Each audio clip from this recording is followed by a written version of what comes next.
दिल्ली में केंद्रीय मंत्री किरेन रिजिजू ने कहा 26 जून 1975 को तत्कालीन प्रधानमंत्री इंदिरा गांधी ने आपातकालीन कैबिनेट बैठक बुलाई और बाद में इसकी पुष्टि की। प्रधानमंत्री ने अकेले ही निर्णय लिया। 26 June, on this day, on 26 June 1975, early morning 6 a.m., then Prime Minister Srimati Indira Gandhi called emergency।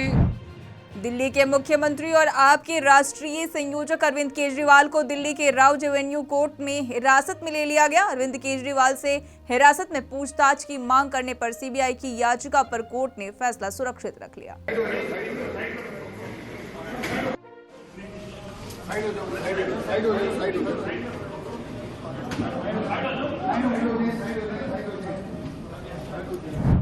निर्दलीय सांसद पप्पू यादव ने कहा, मुझे समझ नहीं आता है कि बीजेपी के पास विकास के लिए क्यों कुछ नहीं है, बीजेपी के पास नीट के लिए क्यों कुछ नहीं है, भाजपा के पास पेपर लीक, महिलाओं, महंगाई पर क्यों कुछ नहीं है।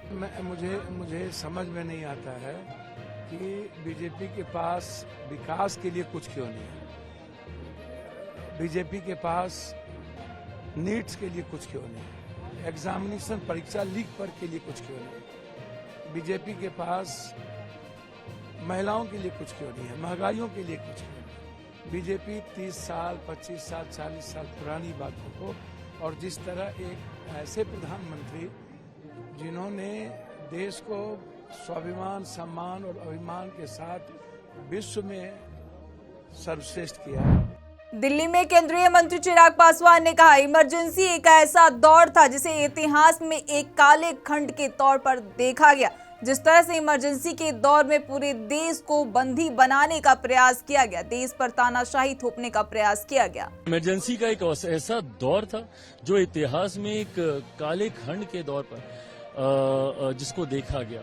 जिस तरीके से इमरजेंसी के दौर में पूरे देश को बंदी बनाने का प्रयास किया गया, देश के ऊपर डिक्टेटरशिप थोपने का प्रयास किया, ऐसे में जब 50 साल इमरजेंसी के पूरे होने को आ रहे हैं, जरूरी है कि मौजूदा पीढ़ी और आने वाली पीढ़ी भी उस दौर को समझे और उस दौर से सीख लेकर हम लोग आगे बढ़ने का प्रयास करें।